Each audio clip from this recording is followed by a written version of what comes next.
어느 깊은 바다 위를 항해하던 배가 있었습니다. 그런데 그 배가 거대한 암초에 부딪히게 됩니다. 배는 암초에 부딪혔으니까 이제 파손이 되었고 순식간에 깊숙한 바다 밑으로 가라앉게 되었습니다. 다급해진 선장, 이제 선장님이니까 책임감이 있지 않겠습니까? 책임감을 가지고 배 곳곳을 뛰어다니며 사람들에게 가지고 있는 물건들을 다 챙기려고 하지 말고 얼른 가서 뛰어가서 몸만 구명보트에 빨리 가서 타십시오. 그래야 여러분이 살 수 있습니다. 라고 외치며 선장님이 뛰어다녔습니다. 그런데 그 배에는 평생 모은 재산을 요즘 금값이 엄청 올라가지 않았습니까? 그 금덩이들로 바꿔서 전 세계를 누비며 여행을 하던 한 남자가 있었습니다. 처음 선장의 외침을 들었을 때 그가 어땠을까요? 마음이 당황스럽고 또 슬프기도 하고 아쉬웠지만 이내 이성적으로 또 판단하고 사과하려고 했습니다. 그래서 목숨보다 귀한 것은 없기에 이 돈을 뭐 다시 벌지라는 생각을 가지고 황금 그 덩어리가 있는 가방을 버리고 배에 타기로 결심을 하게 되죠. 하지만 짐을 버리기 전에 마지막으로 이제 그 가방을 열어본 순간 반짝반짝거리는 그 금덩이들을 본 순간 거부할 수 없는 강렬한 욕망이 그의 이성을 마비시키게 됩니다. 그래서 그는 구명보트에 오르기 직전에 아무도 보지 않는 틈을 타서 무거운 그 금덩이가 든 가방을 어깨 한쪽에 짊어매게 되죠. 그리고 구명보트로 아무도 모르게 뛰어들게 됩니다. 마지막으로 이제 뛰어든 거죠. 결과가 어떻게 됐을까요? 결과가 뻔하지 않습니까, 여러분? 그래서 금덩이를 들고 행복하게 살았답니다. 이렇게 아름답게 끝날까요? 무거우니까 당연히 구명보트 한쪽으로 기울게 되었고 그 사람은 바다 깊은 곳으로 빠져서 죽게 되었다라는 이야기입니다. 여러분 저는 여기서 짧은 예화를 지금까지 뭐 이렇게 짧게 말씀을 드렸는데요. 이 이야기를 통해서 욕심 부리지 맙시다라거나 우리의 생명보다 중요한 것은 없습니다라는 뻔한 교훈을 드리고 싶어서 이 이야기를 드린 것이 아닙니다. 오히려 우리는 평소에 이 남자가 이성적인 판단을 한 것처럼 우리도 이성적인 생각과 판단을 하며 살아가는 존재인 것 같지만 결정적인 순간에는 욕심이나 내가 원하는 것에 마음을 빼앗겨서 속절없이 굴복하는 존재입니다라는 우리 인간 실존에 대해서 이 시간에 조금 말씀드리고자 합니다. 이것을 이제 신앙의 영역으로 한번 가져와 보겠습니다. 예를 들면 우리가 다 여기 계신 분들은 말씀을 듣고 예배에서 또 찬양을 하면서 뜨겁게 은혜를 받으신 분들이시리라 생각합니다. 그래서 예수님을 구주로 삼고 진정한 신앙인으로 내가 살아보겠노라 그렇게 굳게 다짐을 해보다가도 삶에서 나가면 막상 어떠세요? 그 믿음이 잘 지켜집니까? 나가보면 나의 욕망과 정면으로 이제 상황이 충돌하면 우리의 거룩한 의지는요, 너무나 쉽게 무너져 내려버리고 그 뜨거웠던 마음이 허무하게 사그라드는 것을 우리는 너무나 쉽게 경험할 수 있습니다. 분명히 거룩한 다짐을 했어요. 뜨거운 눈물도 흘렸습니다. 굳게 다짐했어요. 이제 주님만을 위해서 우리가 살리라, 내가 살리라. 내가 다짐한 것들을 잘 지키면서 한번 살아가 보리라. 그렇게 하지만 나의 욕망과 나의 생각했던 것을 뛰어넘는 상황을 만나게 돼버리면요. 그것을 뿌리치고 넘어서서 주께서 기뻐하시는 선택을 하면서 살아가기가 생각보다 너무나 어렵더라라는 것입니다. 예수님은 우리의 이 비극적인 상태를 잘 아셨어요. 그리고 뭐라고 하셨습니까? 마음은 원이로되 육신이 약하도다라는 말씀도 하시지 않았습니까? 이 말씀은요, 단순히 너희 사람들의 의지가, 너희 인간의 의지가 내가 기대하는 것보다 조금 약하다 정도의 수준이 아니었습니다. 여기서 마음은 우리가 지향하는 고결한 결심을 의미하지만 육신은 아담의 원죄를 이어받아 상황과 욕망에 끌려가게 되는 본성적인 부패함을 의미합니다. 즉 사람은 거룩한 결심을 할 수는 있죠. 할 수는 있더라도 그 결심을 실천으로 옮길 수 있는 힘이 스스로에게는 없는 파산한 존재라는 선언입니다. 우리는 이 비극적인 상황 속에서 두 가지 사실을 직시해야 합니다. 그리고 스스로 사실 하나님 앞에서 인정해야 합니다. 첫째로는요, 상황은 우리를 궁지로 몰아넣어서 감춰진 본 모습을 언제든지 우리의 죄성을 드러나게 할 수 있다라는 사실. 이것을 분명하게 인정을 해야 하고요. 둘째로 욕망은요, 우리의 의지를 우리가 생각하는 것보다 더욱 강하게 우리의 의지를 꺾어버린다라는 사실입니다. 이것을 더 열심히 신앙생활하고 더 거룩하게 애써 보신 분들은 더욱더 통감하시리라 저는 생각합니다. 하나님 말씀에 순종해야 한다라는 의지보다 당장의 사람들 사이에서 나의 체면을 지키고 나의 자존심을 지키고 싶은 그 마음, 나의 육신의 원함을 하나님 말씀을 넘어서까지 추구하고 싶다 하는 그 욕망, 그 기회가 보이면 그 길을 많이들 택하지 않습니까? 꽤나 자주 이러한 것들이 우리의 삶을 압도하더라라는 것이죠. 결국 사람은 옳은 길을요, 거룩한 길을 이 머리로 이성으로 알고 있는 존재일지는 몰라도 그 길을 실제로 걸어갈 동력을 스스로 만들어낼 수 없는 존재인 것입니다. 그렇다면 우리에게, 제가 계속 비극적이고 부정적인 이야기만 지금 드리고 있는데요, 그렇다면 우리에게 희망은 없습니까? 우리에게 소망은 없느냐라는 것이죠. 사람의 의지가 이렇게나 무력하다면 우리는 어떻게 순종의 길을 걸어갈 수 있겠습니까? 오늘 이 시간에는 나의 의지가 아니라 은혜로 걷는 길, 하나님이 주시는 은혜로 걷는 길이 무엇인지 조금 구체적으로 나눠보고자 합니다. 말씀을 이제 묵상을 하다가, 성경을 펴고 묵상을 하다가 상황 앞에서 처절하게 무너져 버렸던 그 성경의 인물이 누구일까 곰곰이 묵상해 보았습니다. 인간의 그 처절한 무력함을 보여주고 있는 사람이 누구일까 묵상해 보았습니다. 여러분, 떠오르는 사람이 있으십니까? 저는 예수님의 수제자였던 베드로가 가장 먼저 떠올랐습니다. 여러분, 베드로 하면은 어떤 말이 떠오르세요? 비겁함의 대명사. 예수님 배신했으니까요. 비겁함의 대명사라는 말이 좀 베드로를 생각할 때 떠오르시지 않습니까? 예수님의 수제자였음에도 불구하고 가장 어려운 시기에, 수제자였으면 사실 그 옆을 지켜 마땅하잖아요. 사람들 손가락질 하지 않았겠습니까? 그런데 그때 그 가장 어려운 순간에 예수님을 3번이나 부인해 버렸기 때문입니다. 하지만 베드로의 발자취를요, 조금 더 깊이 들여다보면 우리의 생각과는 조금 다른 진실을 마주하게 될 수 있습니다. 오늘 본문 앞에 있는 요한복음 18장 15절에서 17절까지의 말씀인데요, 우리 이 시간 함께 읽어보겠습니다. 시몬 베드로와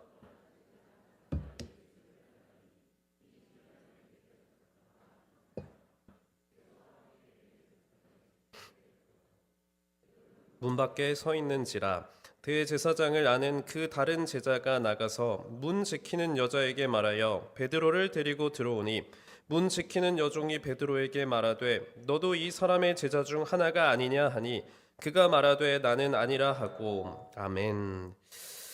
이 말씀의 장면은요, 예수님께서 이제 잡혀가시고 나서 수제자 베드로의 발자취를 기록하고 있습니다. 복음서의 흔적을 따라가 보면 예수님께서 겟세마네 동산에서 이제 붙잡히시지 않습니까? 로마 병정들에게 붙잡히실 때에 베드로를 포함한 모든 제자들이 이제 신변의 위협을 느끼고 뿔뿔이 흩어져 버리고 도망간 것을 확인할 수 있습니다. 그러나 모두가 다 숨어버린 것은 아니었죠. 15절 말씀을 보시면 시몬 베드로와 또 다른 제자 한 사람이 예수님을 따랐다라고 증거하고 있습니다. 즉 흩어졌던 제자들 중에서 2사람은 다시 와서 예수님의 뒤를 밟았던 것이죠. 예수님의 뒤를 안타까워하면서 따라갔던 것입니다. 한 사람은 오늘 말씀에 나오는 베드로였고, 한 사람의 이름은 나오지 않지만 아마도 사도 요한이었을 것이다 라고 추측합니다.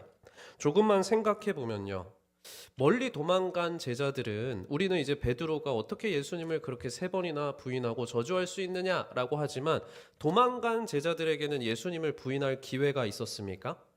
예수님을 부인할 기회조차 없었습니다. 하지만 베드로는 일단은 도망가서 숨었지만 잡혀가신 예수님이 걱정돼서 견딜 수가 없는 겁니다. 그래서 위험을 무릅쓰고 적진의 한복판이라고 볼 수 있는 대제사장의 뜰 안까지 예수님을 따라갔던 것이죠. 여러분, 그 자리가 안전한 자리였겠습니까? 베드로에게. 예수님 지금 잡혀가신, 대역죄인으로 잡혀가신 예수님의 제자잖아요. 그 제자로서 그 자리가 안전한 자리였겠습니까? 언제든지 붙잡혀서 목숨을 잃을 수 있는 아주 위험한 자리였습니다. 베드로가 예수님에게서 최대한 멀리 도망가 버리지 않고 그곳까지 따라가 있었다는 것 그 자체가 베드로가 예수님을 너무나 사랑했다는 증거이자 흔적이라는 말씀입니다. 당연히 베드로는 자기가 부인하게 될 줄 알았겠습니까? 예수님이 물론 예언하셨지만 그래도 자기가 부인하게 될 줄 알았을까요? 부인하기 위해서 대제사장의 뜰 안까지 따라간 것이 분명히 아니었습니다. 사랑해서 따라갔죠. 끝까지 예수님 곁을 지키고 싶어서 그 위험한 대제사장의 뜰 안까지 따라갔습니다. 그러나 아주 역설적으로 바로 그 자리에서 베드로는 자신의 그 결심과 의지가 파산하게 되는 아주 처절한 순간을 그 자리에서 아주 역설적으로 맞이하게 됩니다. 불과 몇 시간 전까지만 하더라도 여러분, 베드로가 어떤 사람이었는지 기억하십니까? 예수님을 잡으러 군대가 왔잖아요. 군대가 왔을 때 베드로는 어떻게 행동했습니까? 예수님 앞을 지켰죠. 너희들은 못 잡아간다. 예수님을 앞을 지키면서 그 군대 대제사장의 종 말고의 귀를 칼을 휘둘러서 잘라버리던 그 용기 있던 사람이었습니다. 예수님을 위해서라면 죽는 자리까지도 나아가겠습니다 라고 했던 베드로의 뜨거운 열정, 결심은 진심이었다라는 것이죠. 하지만 대제사장의 뜰 안에서 작은 한 여종이 한마디를 던집니다. 작은 한마디를 던져요. 어떤 말이었습니까? 너도 저 사람의 제자가 아니냐. 이 작은 질문 앞에서 베드로는 완전히 무너져 내립니다. 칼을 들고 달려드는 군사 앞에서도 당당했던 그 베드로의 기계, 의지, 용기가 한낱 여종의 물음 앞에서 흔적도 없이 다 사라져버렸다라는 뜻입니다. 죽음이라는 공포가 그 상황이 닥쳐오자 예수님을 향한 사랑보다는 일단 나부터 살아야겠다. 나부터 살고 보자. 본능이 그 의지를 비웃으면서 눌려버렸던 것이죠.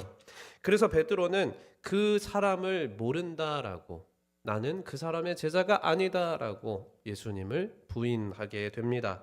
여러분, 이것이 사람이 하는 결단, 사람이 가진 의지의 한계이고 실체입니다.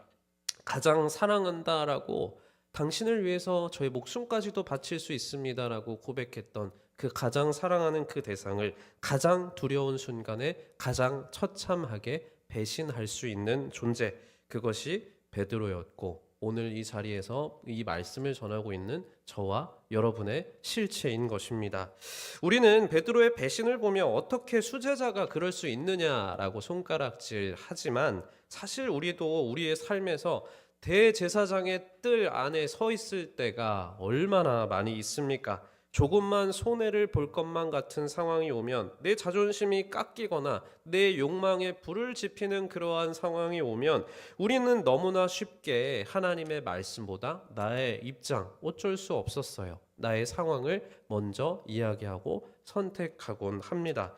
베드로는 그날 밤 자신의 의지가 얼마나 보잘것없는 것인지, 자신의 결심이 얼마나 가벼운 것인지 뼈저리게 통감했습니다. 그는 자신의 힘으로는 단 한 걸음도 거룩한 길, 예수님이 가신 십자가의 길을 나는 따라갈 수 없구나, 한 걸음도 따라갈 수 없구나라는 사실을 통감하며 밖으로 나가서 심히 통곡했습니다. 여러분, 베드로의 울음소리가 단지 한 사람, 이 베드로라는 한 사람의 절규로만 들리십니까? 그것은 자신의 의지를 믿고 당당히 서보려고 했던 모든 인간이 마주하게 되는 자기 파산의 비명소리처럼 들리기도 합니다. 그러나 성경을 보시면요, 하나님께 위대하게 쓰임을 받았던 많은 인물들, 그 인물들은 하나같이 처절한 실패의 자리, 즉 나의 의지가 바닥나는 지점을 먼저 통과한 사람들이었다라는 사실 말씀을 읽어보면 우리는 다 알게 되죠. 성경의 인물들 중에 누구보다 하나님을 많이 사랑해서 많은 시편을 남겼던 다윗을 한번 생각을 해볼까요? 다윗은 누구보다 하나님을 사랑했어요. 그래서 하나님 마음에 합한 자라는 칭호를 얻었습니다. 그리고 하나님 나라 택하신 백성 이스라엘의 그것도 왕으로 택하심을 기름 부음을 받았던 사람이었습니다. 그런 그가 어떤 행위들을 저질렀나요? 충직했던 부하 우리아의 아내 밧세바와 간음죄를 저지르죠. 그리고 그 간음죄를 덮기 위해서 너무나 충직한 부하였던 우리아까지 죽이게 됩니다. 간음죄와 살인죄를 동시에 이렇게 저지르게 된 것이죠. 범죄의 장면만 보면 이 다윗이 우리가 알던 그 다윗이 맞나라는 생각이 듭니다. 하나님께 칭찬받고 사랑받던 다윗마저도 우리와 똑같이 여느 사람들과 보통의 사람들과 똑같이 본능 앞에서 왕이라는 지위를 사용해서 태평성대를 이루었으니 그렇게 넘어져 버린 것입니다. 비참한 것이죠. 그런데 무너진 그 자리에서 이제 나단 선지자가 찾아와서 책망을 합니다. 다윗이 그때 다시 일어설 수 있었던 비결이 무엇인지 아십니까? 하나님, 제가 다시는 안 그러겠습니다.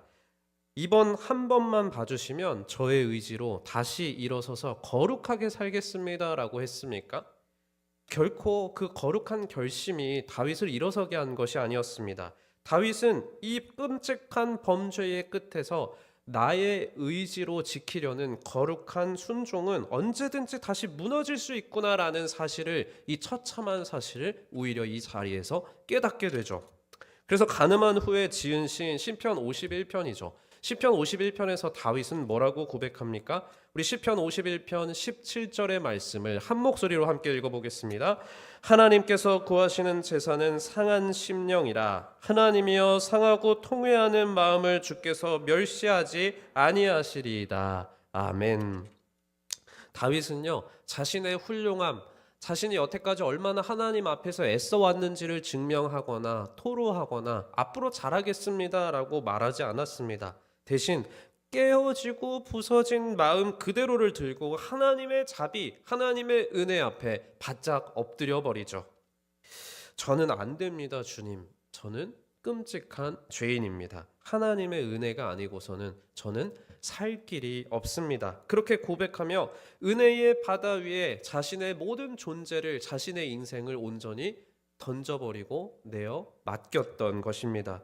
여러분, 참된 순종은요, 우리가 얼마나 굳은 의지로 완벽한 행위를 하느냐에 달려있지 않습니다. 대신 내가 아무것도 할 수 없는 무능한 존재임을 분명하게 인정하고 하나님을 완벽하게 그 은혜를 의지하는 것에서부터 시작되어야 하는 것입니다. 다윗만 그렇습니까, 여러분? 신약 시대를 대표하는 인물이죠. 많은 성경을 썼던 사도 바울은 어땠습니까? 기독교 역사상 가장 위대한 선교사라고 불리는 그 사도 바울조차도 자신의 내면의 부패함을 정직하게 마주하게 됐을 때에 그 비참함을 감출 수가 없었습니다. 바울은 결코 자신의 연약함, 나는 이렇게 훌륭한 사람이야, 내가 누군데 라고 하고 자신의 연약함을 결코 감추거나 숨기지 않았습니다. 바울 안에는 선을 행하고 싶은 마음이 가득했지만 그러면서도 몸이 죄에 끌려가게 되는 비참한 현실 앞에서 처절하게 괴로워했죠. 이 괴로움의 끝에서 바울이 내린 결론은 로마서 7장 24절의 절규였습니다. 우리 함께 읽어보겠습니다. 오라, 나는 곤고한 사람이로다. 이 사망의 몸에서 누가 나를 건져내랴. 아멘. 여러분, 고대 로마의 형벌 중에 하나로 살인자의 등에 시체를 묶어두고 그 시체가 이제 썩어가면서 안 좋은 것들, 독이 나오지 않습니까? 그 독으로 살인자까지도 결국 죽게 만드는 끔찍한 형벌이 있었습니다. 말씀이 이야기하는 사망의 몸은 그 끔찍한 형벌을 비유한 것이다 라는 학자들의 의견이 있습니다. 즉 바울은 자신의 죄된 본성이 썩어가는 시체처럼 자신의 몸을 짓누르고 있어서 스스로의 힘으로는 도저히 이 썩어가는 시체와 같은 몸에서 벗어날 수 없구나라는 것을 고백했던 것이죠. 여러분, 그런데요, 바울이 위대한 이유는요, 그 절망의 자리, 이 절망의 현실을 마주하고 이 절망의 자리에서 자신의 인격을 수행하는 길로 나가지 않았다는 것에 우리가 주목할 필요가 있습니다. 사도 바울은 조금만, 내가 아직 부족하니 조금만 더 노력하면 나아질 것이다 라고 외치거나 노력하지 않았습니다. 대신 그는 고개를 들었어요. 나에게 갇혀 있던 시선을 고개를 드는 거예요. 고개를 들어서 하늘을 바라보며 자신을 덮어주시는 그리스도의 의를 바라보게 됩니다. 발견하는 거죠. 사도 바울은 로마서 7장의 절규에서 바로 다음에 이어지는 이제 로마서 8장 1절과 2절에서 위대한 승리를 이렇게 선포합니다. 우리 한 목소리로 함께 읽어보겠습니다. 그러므로 이제 그리스도 예수 안에 있는 자에게는 결코 정죄함이 없나니 이는 그리스도 예수 안에 있는 생명의 성령의 법이 죄와 사망의 법에서 너를 해방하였음이라. 아멘. 여러분, 사도 바울이 발견한 비결, 그 비참한 현실 앞에서 발견했던 비결은 바로 이 말씀, 이 고백이었습니다. 죄의 법을 이길 수 있는 힘은 내가 더 강하게 의지를 가지는 것이 아니라 더 강력한 생명의 법인 예수 그리스도의 은혜뿐이구나 라는 사실을 처참하게 이 현실 앞에서, 무너진 현실 앞에서 발견하고 고백할 수 있었던 것입니다. 내 의지가 강해지고 내 행동이 더 거룩해져서 정죄함이 없는 것이 아니라 하나님께서 그리스도 예수 안에서 나를 감추셨기 때문에 더 이상 죄가 나를 정죄할 수 없다라는 사실을 깨닫고 용기 있게 선포했던 것이죠. 바울은 비참한 그 자리에서, 현실에서 비로소 깨닫게 됩니다. 순종은 나의 거룩함을, 내가 얼마나 훌륭한지를 증명해내는 자리가 아니라, 성취가 아니라 나를 이미 해방하신 예수 그리스도의 크신 은혜를 누리며 그 은혜를 찬양하며 감사하는 여정이구나 라는 사실을 깨달았다라는 것입니다. 나의 훌륭함이 아닌 모든 것을 덮는 그리스도의 의가 나를 덮고 있다는 이 확신이 다시 일어설 수 없었던 사도 바울을 일으켜 세워서 열방을 향한 사도의 길, 이방인으로서의 사도의 길을 걷게 만든 진짜 원동력이 되었다라는 말씀입니다. 여러분, 이처럼 베드로도요, 다윗도요, 그리고 사도 바울도 예외가 없었습니다. 그들이 순종의 길을 끝까지 걸어갈 수 있었던 원인, 이유는요, 그들의 강한 정신력이 결코 아니었습니다. 그들은 모두 나라는 존재의 파산을 경험했습니다. 나라는 존재의 파산. 그 빈자리를 그리고 뭘로 채웠습니까? 하나님의 은혜로 가득 채운 사람들이었죠. 혹시 우리들 중에 나의 연약함 때문에 낙심 중에 계신 분이 있으십니까? 그 낙심의 자리는요, 결코 절망의 자리가 아니라 비로소 나의 의지가 아닌 하나님의 은혜가 시작되는 자리임을 이 믿음의 선조들을 힘입어서 용기 있게 선포하실 수 있기를 바랍니다. 나라는 존재의 파산을 선언하고 깊은 절망의 밤을 보냈던 그 베드로, 다윗, 그리고 바울, 그들의 통곡이 멈춘 그 자리에서 비로소 하나님의 일하심이 시작되었음을 꼭 기억하실 수 있기를 바랍니다. 이제 마지막으로 오늘 본문 말씀인 요한복음 21장으로 시선을 한번 옮겨보겠습니다. 예수님을 3번이나 배반했어요. 자신의 의지가 완전히 꺾인 채 다시 예전의 삶의 터전인 바닷가로 돌아가서 힘없이, 의욕이 있었겠습니까? 힘없이 그 그물을 던지고 있던 베드로에게 이제 부활하신 주님이 다시 찾아오십니다.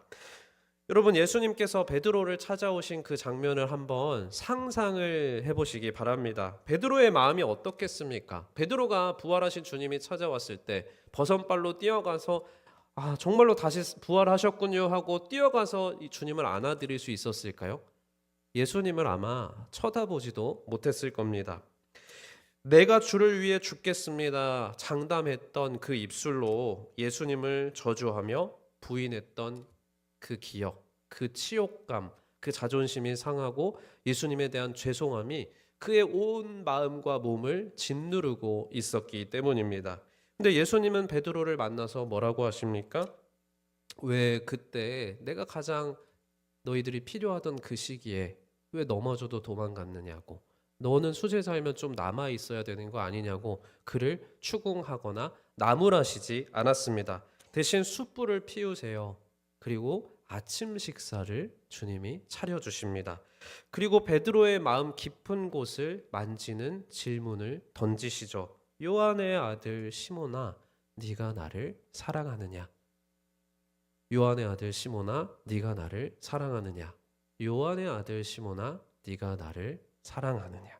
예수님은 이 질문을 3번이나 연달아 하십니다. 그런데 한국어로 번역된 성경, 한글 성경에서는 같은 단어로 이 3번의 단어가 반복되고 있지만 헬라어로 된 원어 성경을 보면 이 사랑하느냐 이 표현에 사용된 단어들이 달랐습니다. 첫 번째 질문과 두 번째 질문에서는 네가 나를 사랑하느냐 이 질문에서 주님은 아가페의 사랑으로 물으십니다. 베드로야, 네가 나를 목숨까지도 바칠 수 있는 무조건적인 아가페의 사랑으로 나를 사랑하니? 하고 물으시죠.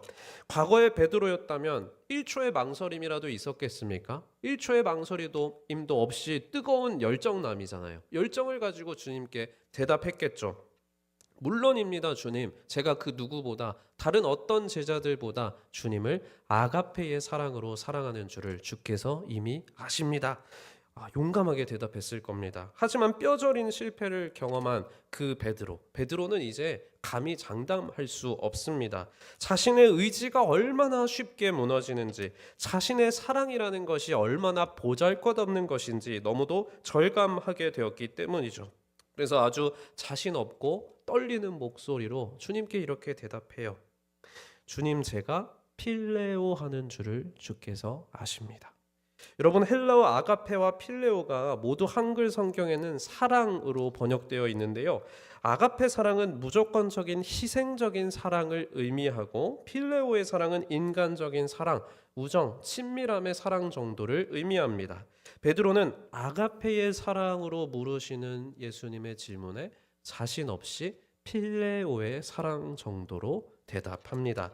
이미 예수님을 배신하고 도망갔기에 할 수 있었던 자기 나름대로의 양심적인 정직한 항복의 표현이었던 것입니다.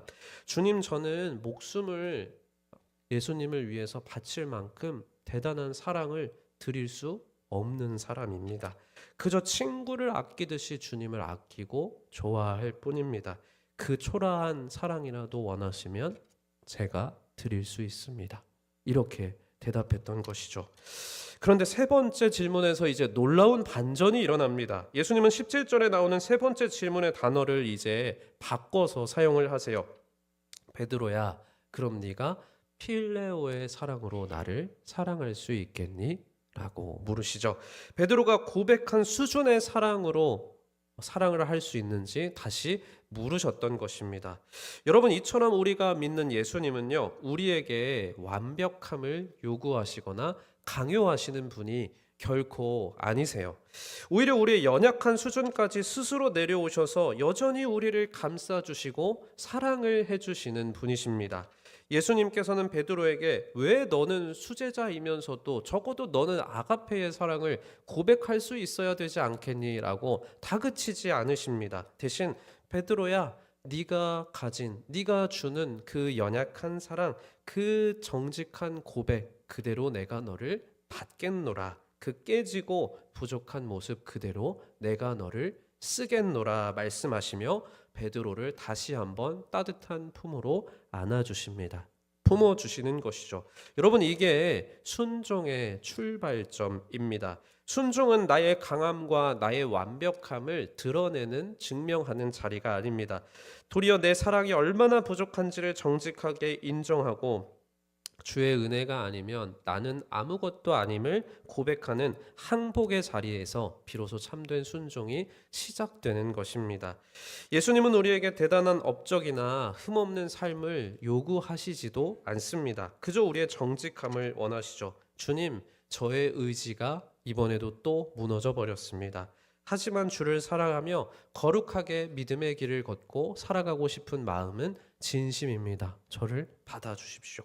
이 고백 위에 주께서는 다시 사명을 맡기시고 우리를 일으켜 세우시는 것입니다. 그 길이 어떤 길입니까, 여러분? 오늘 설교의 제목이 뭡니까? 의지가 아닌 은혜로 걷는 길. 바로 의지가 아닌 은혜로 걷는 길. 이 길이 우리가 걸어가야 할 가장 정직한 길인 것입니다. 이제 말씀을 정리하겠습니다. 우리는 흔히 신앙생활을 내가 조금 더 하고 그 연차가 쌓이면요, 더 나은 사람이 되어가는 과정, 나의 인격과 실력이 성화되어서 점점 더 주님과 비슷해지는 과정이라고 생각할 때가 있습니다. 하지만 정작 우리 자신을 돌아보면 어떻습니까? 예전에 나보다 조금 더 나아졌습니다 라고 자신 있게 고백하실 수 있습니까? 시간이 흐를수록 유혹을 당당하게 뿌리치고 상황 앞에서 흔들림 없는 거룩한 사람들로 살아가고 계십니까? 저 스스로에게 한번 물어봤습니다. 그렇게 안 되더라고요. 제가 이제 나이가 앞자리가 한번 바뀌었습니다. 올해 한번 바뀌어서 20대에서 30대가 되지는 않았고요. 이제 40대가 되고 목사 안수를 받은 지도 이제 7년 차가 됐어요. 연차가 꽤 쌓인 것 같은데 별로 나아진 건가? 잘 모르겠습니다. 자신이 없어요. 이 질문 앞에. 우리의 마음은 시간이 흘러도 성분이 변하여서 깨끗한 물이 되는 것이 아니라 그저 침전물이 가라앉아 있는 흙탕물과 같은 것 같아요. 저 스스로를 바라봤을 때도요. 겉으로 보기에는 맑은 물처럼 보일 수 있어요. 우리 자신이요. 우리 그래 나 정도면 뭐 괜찮은 직분자지, 괜찮은 신앙인이지 생각할 수 있어요. 난 나 정도면 깨끗한 사람이지, 주님 만나서 새 사람 됐지 말할지 모릅니다. 하지만 흙과 먼지들이 지금 당장에는 우리 밑에 가라앉아 있다. 치워진 게 아니다. 이미와 아직을 살아가고 있기 때문이죠. 그것을 우리가 잊지 말아야 합니다. 신앙생활을 오래 하고 직분을 맡고 하면 이것 다 사라졌구나라고 착각할 때가 있거든요.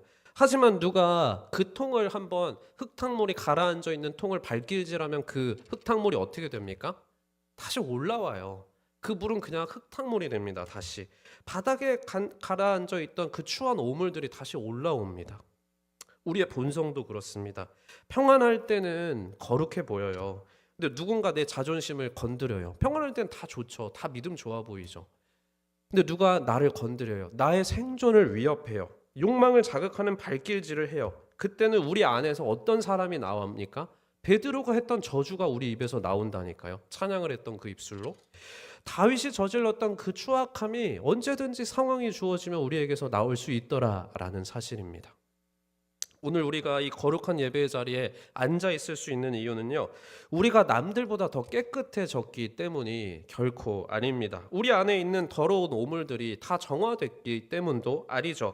다만 오직 예수 그리스도의 그 십자가의 은혜가 그 꾸정물, 우리 안에 있는 더러운 것들을 눌러주고 계시기 때문에 이 자리에 있음을 고백하실 수 있기를 바랍니다. 나의 실력이 아니라 하나님의 은혜가 나를 덮고 있기 때문에 우리는 오늘도 겨우 성도라는 이름을 유지하고 살아갈 수 있을 뿐입니다. 그러므로 우리가 나아가야 할 진짜 순종의 길은요, 내 힘으로 쥐어짜는 거래가 되어서는 결코 안 되겠습니다. 주님, 제가 이만큼 순종할 테니 이만큼 순종했으니 저에게 이만큼의 복을 주십시오 라거나 내가 이만큼 순종해야 하나님이 나를 사랑해 주시겠지, 그런 생각은 순종이 아니라 처절한 자기의를 여전히 고집하고 있을 뿐임을 꼭 깨달으실 수 있기를 바랍니다. 참된 순종은 이해할 수 없어요, 그 사랑이.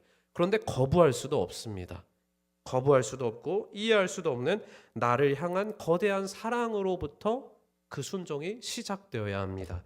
나 같은 죄인을 위해 십자가를 지시고 주님을 저주하며 떠나간 나를 위해 와서 아무 말 없이 아침밥을 차려주시는 그 말도 안 되는 사랑에 압도당해서 비로소 터져 나오는 항복, 저는 항복이 진짜 순종이라고 생각하고 믿습니다. 그 사랑이 너무나 고맙고 그 은혜가 너무나 커요. 그래서 이제는 도저히 예전처럼 살아갈 수가 없어서 내딛게 되는 그 연약한 항복의 한 걸음이 우리가 진짜 걸어가야 할 순종의 첫 걸음인 것입니다. 여러분, 이제는 내가 얼마나 우리 예수님을 사랑하는가 하는 불안한 의지를 더 이상 의지하지 마시기 바랍니다.